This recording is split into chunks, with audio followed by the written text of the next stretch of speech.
ചില കാര്യങ്ങൾ സ്ക്രിപ്റ്റിൽ കുറച്ചുകൂടെ ശ്രദ്ധിച്ചിരുന്നേ കുറച്ചുകൂടെ പടം കുറച്ചുകൂടെ ബെറ്റർ ആവും. വരാഹി ദേവിയെ കാണിച്ചത് കറക്റ്റായിട്ടുള്ളൊരു സ്ക്രിപ്റ്റിംഗ് അല്ല.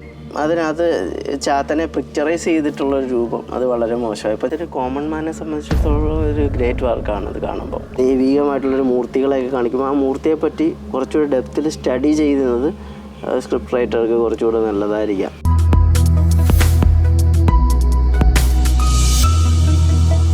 Hi, welcome to Macro Media. This is Fahad Rahman here. എൻ്റെ കൂടെ നിൽക്കുന്നത് ഡോക്ടർ നിഖിൽ മുരളീധരൻ. ആളൊരു താന്ത്രികനും കൂടിയാണ്. അപ്പോൾ ഡോക്ടർ, അപ്പോൾ നമുക്ക് കാര്യത്തിലോട്ട് കിടക്കാം. നമ്മൾ പരിചയപ്പെട്ടത് എങ്ങനെയാണെന്ന് പ്രേക്ഷകരും കൂടി അറിയട്ടെ. അതായത് ഞങ്ങൾ യാദൃശ്ചികമായിട്ടൊരു റിവ്യൂവിലൂടെയാണ് ഡോക്ടറെ പരിചയപ്പെട്ടത്. പിന്നീട് നടന്നൊരു സംഭാഷണത്തിലൂടെയാണ് ഡോക്ടറിന് ഭ്രമയുഗം എന്ന സിനിമയെ കുറിച്ചിട്ട് എന്നോട് സംസാരിക്കാനിടയായതും. അതേപോലെ തന്നെ ഡോക്ടറിൻ്റെ 1-2 പോയിന്റ്സ് അതെനിക്ക് വളരെ ഇൻട്രസ്റ്റിംഗ് ആയിട്ട് തോന്നി. അപ്പോൾ എനിക്ക് കേട്ടിരിക്കാൻ ഇന്നലെ ഞാൻ ഒരുപാട് ഡോക്ടറിനെ കേട്ടിരുന്നിരുന്നു.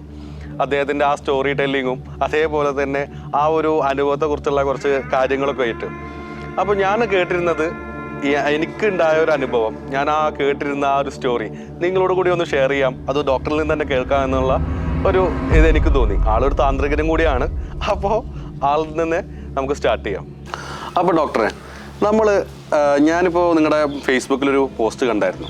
ബ്രഹ്മയോഗത്തിനെ കുറിച്ചിട്ടുള്ള ഒരു നെഗറ്റീവല്ല, നല്ലൊരു ക്രിറ്റിക്സ് ആണത്, പക്ഷേ നല്ലൊരു വിമർശനമായിരുന്നു. എനിക്കതൊരു പ്രത്യേകതരം അതിനെക്കുറിച്ചുള്ള ഡീറ്റെയിലിങ്ങും അതിനെക്കുറിച്ചുള്ള ചാത്തനെ കുറിച്ചിട്ടും പിന്നെ അതുപോലെ തന്നെ അതിൻ്റെ സ്റ്റോറി ബേസ് ചെയ്തിട്ടും അതിൻ്റെ തിരക്കഥനെ കുറിച്ചിട്ടുള്ള ഒരു ചെറിയൊരു നല്ല രീതിയിലുള്ള ഒരു എക്സ്പ്ലനേഷൻ കൊടുത്തുകൊണ്ടുള്ള ഒരു ഇതായിരുന്നു അത്, ആ ഒരു കമൻറ്റ്. അപ്പോൾ ഡോക്ടറിൻ്റെ ഇതെന്തായിരുന്നു അതിനെക്കുറിച്ചുള്ള? കാരണം ഒരുപാട് വർഷങ്ങൾക്ക് ശേഷമാണ് നല്ലൊരു മാന്ത്രിക ചിത്രം സൗത്ത് ഇന്ത്യയിൽ തന്നെ വരുന്നത്. അപ്പം ഇതിനു മുമ്പ് അഥർവം ഉണ്ടായിരുന്നു, മമ്മൂട്ടിയുടെ തന്നെ അഥർവം എന്ന് പറഞ്ഞ പടം ഉണ്ടായിരുന്നു. ഒരുപാട് വർഷങ്ങൾക്ക് മുമ്പ് ഇറങ്ങിയ ചിത്രമാണ്. അതിനു മുമ്പ് ശ്രീകൃഷ്ണ പരുന്തെന്ന് പറഞ്ഞ് മോഹൻലാലിൻ്റെ ഒരു പഴയ മാന്ത്രിക ചിത്രമുണ്ട്. അതിനുശേഷം പിന്നെ അങ്ങനെ ഒരു മാന്ത്രിക ചിത്രം എന്ന് പറയാൻ പറ്റുന്നത് അനന്തഭദ്രം ഉണ്ടായിരുന്നു. അപ്പം അനന്തഭദ്രത്തിൽ നെഗറ്റീവ് ക്യാരക്ടറാണെങ്കിലും ദിഗംബരൻ എന്ന് പറയുന്ന ക്യാരക്ടർ ഓരോ മലയാളികളുടെയും മനസ്സിൽ നിൽക്കുന്നൊരു ക്യാരക്ടറാണ്.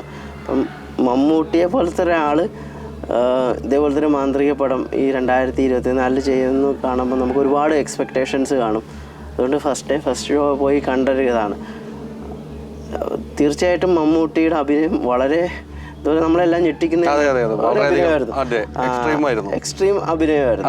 അതേപോലെ നമ്മൾ ആരും പ്രതീക്ഷിക്കുന്നതിനപ്പുറമാണ് അർജുൻ അശോകന്റെയും സിദ്ധാർത്ഥ് ഭരതന്റെയൊക്കെ ആക്ടിങ്. അതിനകത്ത് ലേഡി ക്യാരക്ടർ ചെയ്ത അമലുള്ള ലിസായാലും അവരെല്ലാം വളരെ നല്ല രീതിയിലുള്ള ആക്ടിങ്ങും നല്ല ക്യാമറ വർക്കും അതെല്ലാം പെർഫെക്റ്റ്. പക്ഷെ ആർട്ട് വർക്ക് ആയാലും ക്യാമറ ആയാലും അഭിനയമായാലും അതെല്ലാം പെർഫെക്റ്റാണ്. ഈവൻ ബാക്ക്ഗ്രൗണ്ട് മ്യൂസിക്കും അതിനകത്ത് വന്ന പാട്ടുകളായാലും എല്ലാം വളരെ നല്ല ഇതായിരുന്നു. പക്ഷെ ചില കാര്യങ്ങൾ സ്ക്രിപ്റ്റിൽ കുറച്ചുകൂടെ ശ്രദ്ധിച്ചിരുന്നേ പടം കുറച്ചുകൂടെ ബെറ്റർ ആവുമായിരുന്നു എന്ന് എനിക്ക് തോന്നി. കാരണം ഒരു മാന്ത്രികപരമായിട്ടുള്ളൊരു കാര്യം എഴുതുമ്പോൾ ഇതിനകത്ത് കുറേ മിസ്റ്റേക്സുകൾ വരാൻ പാടില്ല. അത് എന്താണ് ഡോക്ടറിന് അങ്ങനെ തോന്നാൻ കാരണം?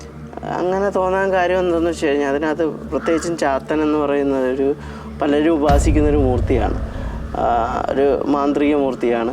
അത് ശിവപുത്രൻ എന്നുള്ളൊരു കൺസെപ്റ്റാണ് ചാത്തനെ പറയുന്നത്. അപ്പോൾ അതിൽ ഒരു ദുർമൂർത്തിയായിട്ട് അല്ലെങ്കിൽ എന്താ പറയുക, രൂപം കാണിക്കുന്നതിൽ പോലും വളരെ വൈകൃതമായിട്ടുള്ളൊരു രൂപത്തെ കാണിക്കുന്ന രീതിയിൽ. ഇപ്പോൾ കുമാരി എന്ന് പറഞ്ഞൊരു ചിത്രം ഇറങ്ങിയിരുന്നു.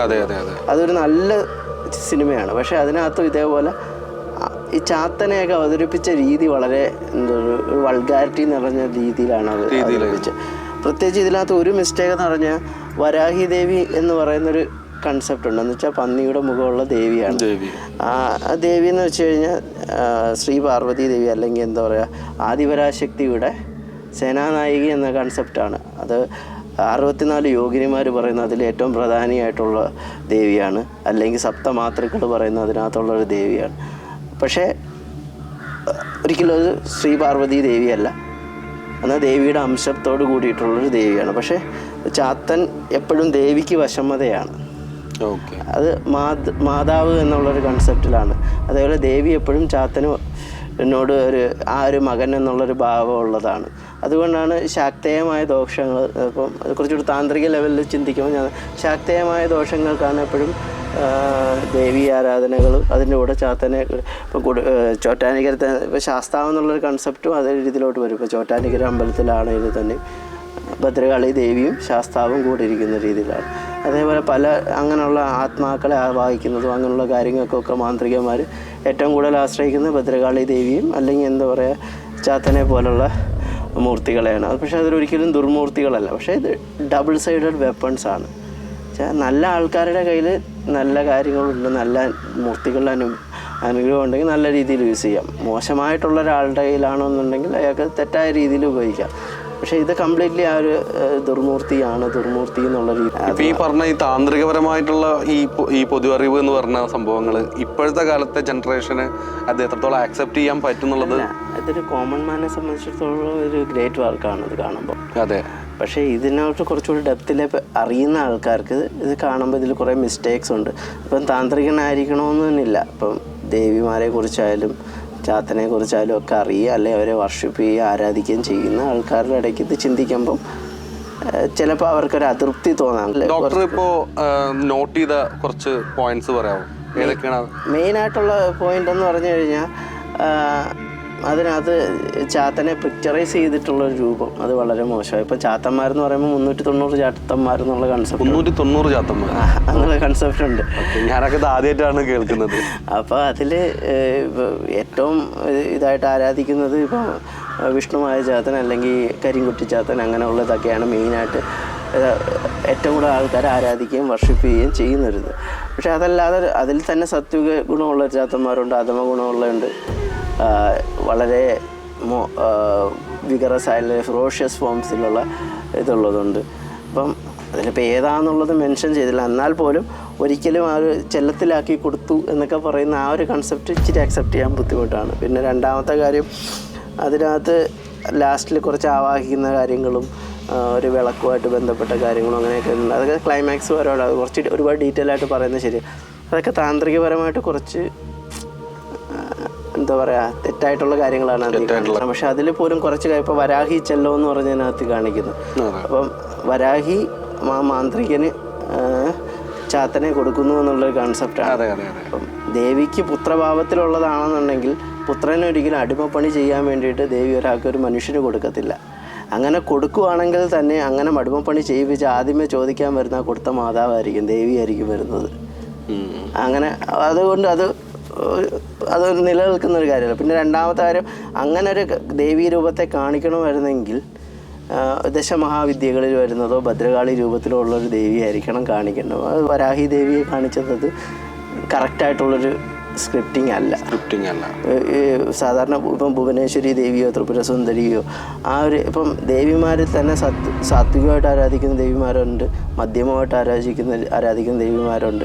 അതേപോലെ വാമമാർഗത്തിൽ വാമമാർഗത്തിൽ വരുമ്പോൾ മദ്യം മാംസം ഇതൊക്കെ വെച്ചിട്ട് ആരാധിക്കുന്ന രീതിയിലുള്ള രീതിയിൽ. അപ്പം അതിൽ കാണിച്ചപ്പം വരാഹി ദേവി വാമമാർഗത്തിൽ ആരാധിക്കാൻ പറ്റുന്ന ദേവിയാണ്. പക്ഷേ എന്നിരുന്നാലും ഏറ്റവും കൂടുതൽ അഥർവം ഫോളോ ചെയ്യുന്നവരും അല്ലെങ്കിൽ എന്താ പറയുക മാന്ത്രികം ഫോളോ ചെയ്യുന്നൊരു ദേവിയാണ് വരാഹി ദേവി, പ്രത്യേകിച്ചും സൗത്ത് ഇന്ത്യയിലോട്ട്. പക്ഷേ ദുർമന്ത്രവാദികളും യൂസ് ചെയ്യും, നല്ല ആൾക്കാരും യൂസ് ചെയ്യും. അത് ഇതേ പറഞ്ഞ പോലെ ആയുധം ആരുടെ കയ്യിലിരിക്കുന്നു എന്നുള്ളതിലാണ് കാര്യം.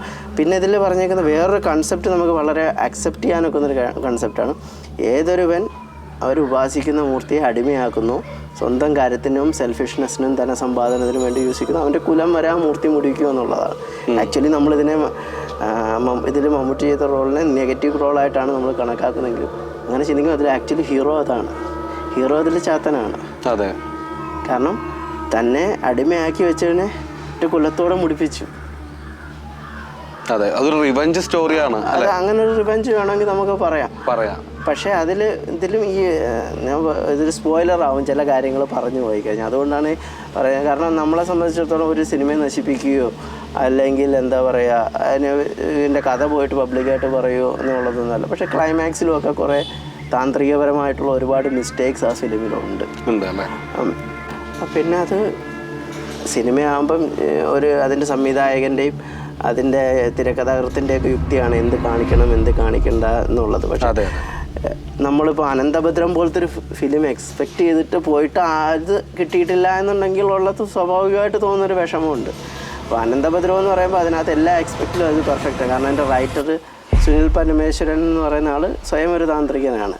അപ്പോൾ അതേപോലെ തന്നെ അഥർവ ആയാലും ശ്രീകൃഷ്ണ പരന്തായാലും അതിലൊക്കെ സ്ക്രിപ്റ്റിങ്ങിൽ കറക്റ്റ് ആ ഒരു കാര്യങ്ങൾ കറക്റ്റായിട്ട് കൊണ്ടുപോയിട്ടുണ്ട്. മാന്ത്രികപരമായിട്ടുള്ള സൈഡ് എടുക്കുമ്പോൾ കുറച്ചുകൂടെ കറക്റ്റായിട്ട് അത് കൊണ്ടുപോയിട്ടുണ്ട്. അപ്പോൾ അത് ഈ ഒരു കാര്യങ്ങളൊക്കെ കണ്ടപ്പോഴാണ് ഞാൻ അങ്ങനെ ഒരു റിവ്യൂ ഇട്ടത്.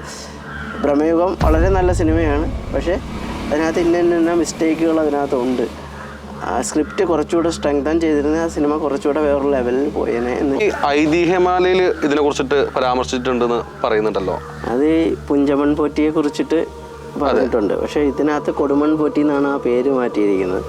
പക്ഷേ ആദ്യമേ ക്യാരക്ടർ മേക്കിംഗ് വന്നിരിക്കുന്നത് മേ ബി അങ്ങനെ ഒരു ഐതിഹ്യമാലയിൽ പറഞ്ഞിരിക്കുന്ന ഒരു കഥയെന്നറിയാം. പക്ഷേ അതിനകത്ത് പറഞ്ഞിരിക്കുന്ന ഒരു കഥയാണോ ഇതെന്നുള്ളത് ചിന്തിക്കേണ്ടെന്ന കാര്യമാണ്.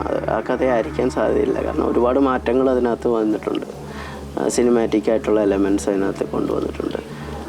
പിന്നെ പ്രോപ്പറായിട്ടുള്ളൊരു മാന്ത്രിക കാര്യങ്ങളൊന്നും ഐതിഹ്യമാലയിലും മെൻഷൻ ചെയ്യത്തില്ല. അതിനകത്ത് പുരാണങ്ങൾ കേൾക്കുന്ന പോലെ കഥകളായിരിക്കും കൂടുതലുണ്ടാവുക. അപ്പോൾ ഡോക്ടറിൻ്റെ അഭിപ്രായത്തിൽ ഇത് ബ്രഹ്മയുഗം എന്ന് പറയുന്ന ഈ മൂവിയിൽ ഒന്നും കൂടി നന്നാക്കാമായിരുന്നു എന്ന് പറയുന്ന പോർഷൻ നന്നാക്കാമായിരുന്നു എന്ന് തോന്നിയത് കഥ കുറച്ച് സ്ക്രീൻ പ്ലേ കുറച്ചുകൂടെ ഇമ്പ്രൂവ് ചെയ്യാമായിരുന്നു എന്ന് തോന്നുന്നു. കാരണം ബാക്കിയെല്ലാം അതിനകത്ത് പെർഫെക്റ്റാണ്. അപ്പോൾ അതിനകത്ത് കുറച്ചുകൂടെ ഇപ്പോൾ അതിന് രണ്ടാം ഭാഗം ഉണ്ടാവാം. അങ്ങനെയുള്ള രീതിയിലുള്ള എൻഡിങ്ങിലാണ് അത് നിർത്തിയേക്കുന്നത്. അപ്പോൾ അതിൽ ഇനിഷ്യലി ഈ പറഞ്ഞ ദൈവീ രൂപങ്ങളെയൊക്കെ കാണിക്കുക, അല്ലെ അങ്ങനെ ദൈവികമായിട്ടുള്ളൊരു മൂർത്തികളെയൊക്കെ കാണിക്കുമ്പോൾ ആ മൂർത്തിയെപ്പറ്റി കുറച്ചുകൂടി ഡെപ്തിൽ സ്റ്റഡി ചെയ്യുന്നത് സ്ക്രിപ്റ്റ് റൈറ്റർക്ക് കുറച്ചുകൂടെ നല്ലതായിരിക്കാം. പിന്നെ ആയാലും ഇങ്ങനെ ഒരു മാന്ത്രികപരമായിട്ടുള്ള സ്ക്രിപ്റ്റ് ചെയ്യുമ്പോൾ ഇപ്പോൾ ഒരു മൂർത്തിയെ പറ്റി അല്ലെങ്കിൽ ഒരു മൂർത്തി ആരാധനയെ പറ്റിയിട്ട് മെൻഷൻ ചെയ്യുമ്പോൾ ആ മൂർത്തിയുടെ ക്യാരക്ടറിസ്റ്റിക് ഫീച്ചേഴ്സ് കറക്റ്റായിട്ട് പഠിക്കുക. അതൊരാൾ പറഞ്ഞു തന്ന് കേൾക്കുന്നത് വെച്ചിട്ട് ആയിരിക്കരുത്. കുറച്ചുകൂടി ഡെപ്തിൽ പഠിച്ചു കഴിഞ്ഞാൽ കുറച്ചുകൂടെ ആ ക്യാരക്ടർ കുറച്ചുകൂടെ വർക്കൗട്ട് ചെയ്യാനൊക്കെ നന്നായി.